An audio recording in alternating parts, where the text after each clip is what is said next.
अस्सलाम वालेकुम। मेरा जो आज का टॉपिक है वो ये है कि पेरेंट्स की जब डिवोर्स हो जाती है या सेपरेशन हो जाती है तो बच्चों की मेंटल हेल्थ, सोशल हेल्थ पे क्या असर पड़ता है। आज हम इस चीज़ को डिस्कस करेंगे, ठीक है। फर्स्ट ऑफ ऑल ये है कि बच्चों की जो इमोशनल लाइफ है वो किस हद तक डिस्टर्ब हो जाती है, उनकी एकेडमिक लाइफ कैसे डिस्टर्ब हो जाती है और उनकी सोशल लाइफ कितनी हद तक डिस्टर्ब होती है, हम इसको डिस्कस करेंगे। फर्स्ट ऑफ ऑल हम बच्चे की साइकोलॉजिकल हेल्थ को डिस्कस करेंगे। साइकोलॉजिकल हेल्थ जो है एज 3 to 6 ईयर्स को पहले हम डिस्कस करेंगे। इसमें ये है कि बच्चा रेग्रेशन में चला जाता है, यानी कि वो अपनी एज के पिछले लेवल पे चला जाता है। फॉर एग्ज़ाम्पल अगर बच्चा 6 साल का है, वो यूरन उसकी ट्रेनिंग है। बाद में क्या होता है, जब पेरेंट्स की सेपरेशन या डाइवोर्स हो जाती है तो वो बच्चा जो है वो बेड वेटिंग शुरू कर देता है, यानी कि बिस्तर पे ही पेशाब करता है, वो अंगूठा चूसना शुरू कर देता है। सेकेंडली ये है इंक्रीज़ क्लिंगीनेस। ये क्या है, ये इंक्रीज़ क्लिंगीनेस ये है कि जो बच्चा है वो इनसिक्योर फील करता है। उसको लगता है कि पेरेंट्स की सेपरेशन के बाद वो माँ या बाप दोनों में से जिसके साथ भी रह रहा है, दूसरा उससे छूट चुका है, वो दूर है उससे, उसको लगता है बाकी सब भी उसको छोड़ के चले जाएंगे। थर्ड ये है कि बच्चे को नाइटमेयर्स आते हैं और उसकी स्लीप डिस्टर्ब होती है। नाइटमेयर्स मतलब उसको डरावने ख्वाब आते हैं। ये थी उसकी age level 3 to 6 year. Next है उसकी मिडल एज। ये एज है 7 to 12 ईयर्स, ठीक है। इसमें ये है कि बच्चे को फिज़िकल डिस्टर्बेंस भी महसूस होती है, यानी कि उसको हेडेक महसूस होता है, उसके स्टमक में डिस्टर्बेंस होती है, सम टाइम उसकी बॉडी के किसी और पार्ट में दर्द उसको फील होता है। नेक्स्ट है कि लॉयल्टी कन्फ्लिक्ट्स। ये लॉयल्टी कन्फ्लिक्ट्स क्या है, जब एक, दो या तीन में से किसी एक को चुनना पड़े। ऑब्वियसली पेरेंट्स की जब सेपरेशन हो जाती है, डाइवोर्स हो जाती है, तो बच्चा माँ या बाप दोनों में से किसी एक के साथ रहता है। अब इसमें क्या है कि बच्चे को माँ या बाप दोनों में से किसी एक को चुनना पड़ता है, तो वो बहुत ज़्यादा डिस्टर्ब होता है कि किसको चुने। नेक्स्ट जो लेवल है वो है अडोलसेंट्स, ठीक है। वो 13 to 18 ईयर्स है। इसमें बच्चे को डिप्रेशन और मूड स्विंग्स होते हैं, ठीक है। उसके मूड बहुत ज़्यादा या तो पीक पे चले जाते हैं या बहुत ज़्यादा लो पे चले जाते हैं, यानी कि वो बहुत ज़्यादा या तो मतलब गुस्से में आ जाता है, खुश भी फील करता है, या उसका एनर्जी लेवल भी लो हो सकता है, बहुत ज़्यादा हाई भी हो सकता है, उसकी स्लीप भी डिस्टर्ब होती है।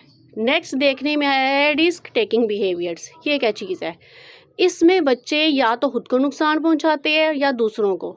ज़्यादातर देखने में आया है कि वो दूसरों को नुकसान पहुंचाते हैं। अब थर्ड जो इसमें चीज़ है वो है एंगर टुवार्ड्स पेरेंट्स।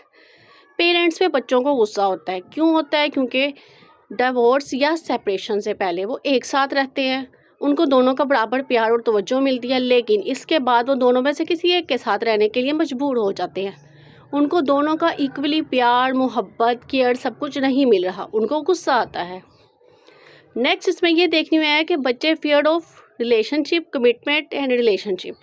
इसमें क्या है कि पेरेंट्स की सेपरेशन, डिवोर्स की वजह से बच्चे दोस्तियां बनाना छोड़ देते हैं। ये भी देखने में आया है कि जो उनकी दोस्तियां होती हैं, जिनसे उनके रिलेशंस होते हैं, सोशल सर्कल जो उनका है, वो उससे काफ़ी हद तक कट ऑफ हो जाते हैं, ठीक है।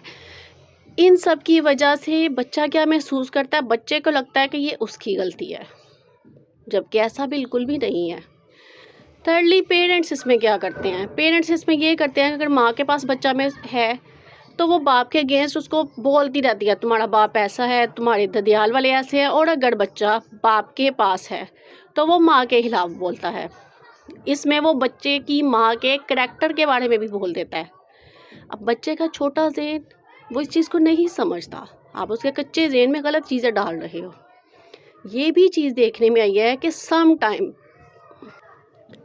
टाइम पेरेंट्स में से माँ या बाप जिसके पास बच्चे की कस्टडी है, वो कस्टडी लेना नहीं चाहता, लेकिन वो कस्टडी लेता इसलिए है कि अपने जो एक्स स्पाउस है उसको डिस्टर्ब कर सके, ताकि वो बच्चे से मिलने के लिए या तो कोर्ट का दरवाज़ा खटखटाएं या उसके दरवाजे तक आएँ।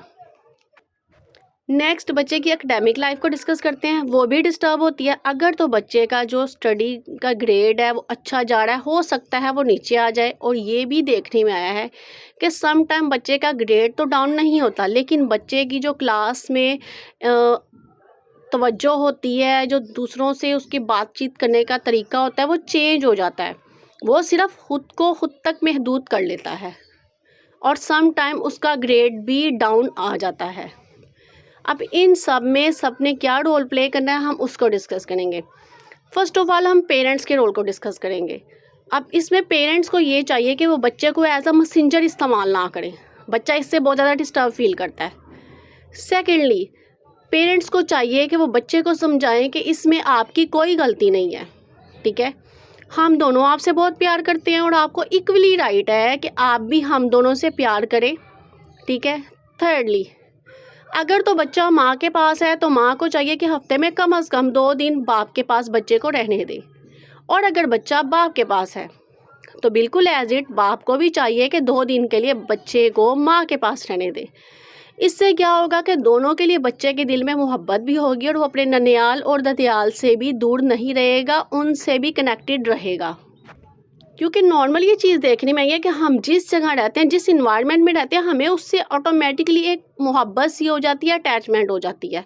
अब अगर बच्चा साल साल माँ से नहीं मिलता या बाप से नहीं मिलता तो वो उसके साथ नाइंसाफ़ी है, लेकिन पेरेंट्स ये काम करते हैं।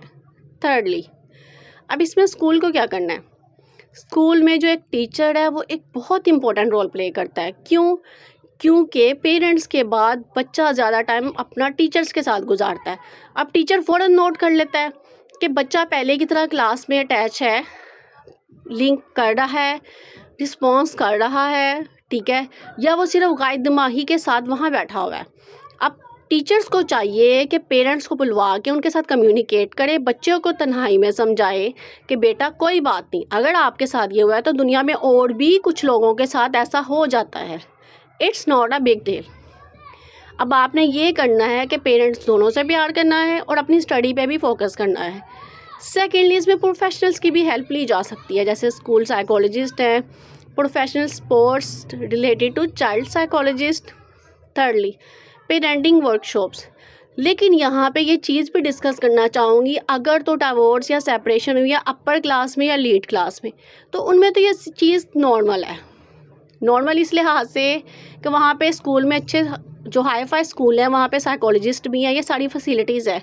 लेकिन अगर तो लोअर क्लास में डिवोर्स हुई है तो उन स्कूल्स में ये काम नहीं है, तो वहाँ पे पेरेंट्स को ये रोल अदा करना है। उन्होंने अपनी डिवोर्स तलाक की वजह जो है वो जो भी रही हो, बच्चे को उसमें खींचना नहीं है, बच्चे को इक्वली प्यार देना है जैसे वो पहले दे रहे थे।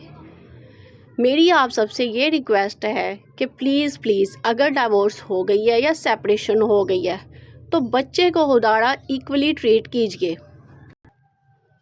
क्योंकि अगर आप बच्चे के साथ फ़र्क कर रहे हैं, उसको पहले की तरह टाइम नहीं दे पा रहे हैं, मोहब्बत नहीं दे रहे, या माँ या बाप दोनों में से कोई एक बच्चे को ज़बरदस्ती अपने साथ रखे हुए है, उसको बाप के पास नहीं रहने दे रहा, या बाप जो है माँ के पास नहीं रहने दे रहा, जस्ट मुलाकात का 1 आवर 2 आवर जो भी कोर्ट की तरफ से मिलता है तो वो मिल रहा है। अब इससे बच्चा बहुत ज़्यादा डिस्टर्ब होता है। ये डिसीजन आपने अपना लिया है, बच्चा दुनिया में आपकी मर्ज़ी से आया अल्लाह पाक के बाद। अब इसमें उस बेचारे का क्या कसूर है? अगर आपकी डिवोर्स या सेपरेशन हो गई है तो आप उसको क्यों अजियत दे रहे हो? आपको चाहिए कि आप मिल बैठ के ये डिसाइड करें, ना कि कोर्ट का दरवाज़ा खटखटाएं। मिल बैठ के डिसाइड करें कि अगर बच्चा माँ के पास है तो एटलीस्ट 2 दिन बाप के पास ज़रूर रहना चाहिए। और मेरे ये वीडियो बनाने का मकसद भी सिर्फ यही था कि बहुत से लोग आते हैं अपने बच्चों को भी समटाइम साथ लाते हैं, सम टाइम अगर बच्चा माँ आ रही है, बच्चा बाप के पास है तो वो माँ बहुत डिस्टर्ब है, ठीक है। वीडियो बनाने का मकसद ये है कि प्लीज़ बच्चों को ना घसीटिए अपने मामलात में। ये आपकी गलतियां हैं, आपकी गलतियां हैं, ये आपकी किस्मत का लिखा हुआ है। सज़ा बच्चे क्यों काटे? अगर आपको मेरी ये वीडियो पसंद आई है तो आपसे रिक्वेस्ट है कि प्लीज़ मेरे चैनल को सब्सक्राइब कीजिए और लाइक कीजिए। जज़ाकल्लाह।